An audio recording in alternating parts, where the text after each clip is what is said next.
Welcome back to my channel, Kinabuhing Tambok Vlog mga kaibigan. Today, bigla kaming napaswimming sa La Union. So dapat, magsuswimming lang kami dito sa Asin, dito sa hot spring within the vicinity of Benguet.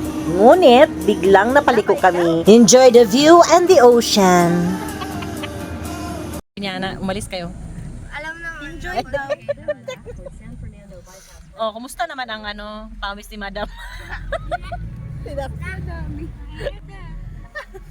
Turn left toward San Fernando Bypass Road, then turn right. Continue on to San Fernando Bypass Road, then turn right onto MacArthur Highway. Nag-makeup niyan. Tingnan nga, hindi ka nag-makeup eh. Diretso lang tayo, kuya. Tapos right. Sabi na kayo, magsorry na kayo sa mama nyo, sa mama at sa kay Papa Milben. Eh, sumama kayo. Hindi kayo nagpaalam. Oh, sorry na. Sabi, sorry na. Papunta ko kaming Acapulco. Ihatid na lang namin sila mamaya. Maden, ikaw na mag-sorry. Wala, susunod si Melvin. Nakausap mo? Ha? Nice. O, mag-ilo ka kay Papa mo. Ano? Joaquin, mag-ilo kay Papa, Mama. Hi. Dito sa camera. Hello, swim tayo. Hi. Swim tayo.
Tapos mga 2 oras na kami mag-swimming. Uwi na rin kami.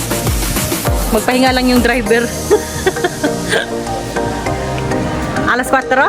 Ah.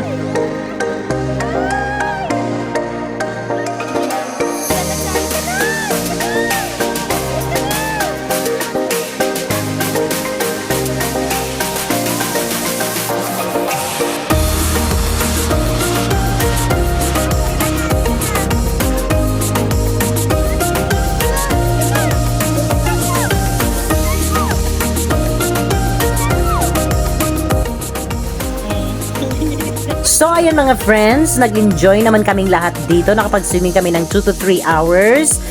At dito nga pala yan sa Acapulco, San Fernando, La Union. Itong cottage na rintahan natin is 1,500.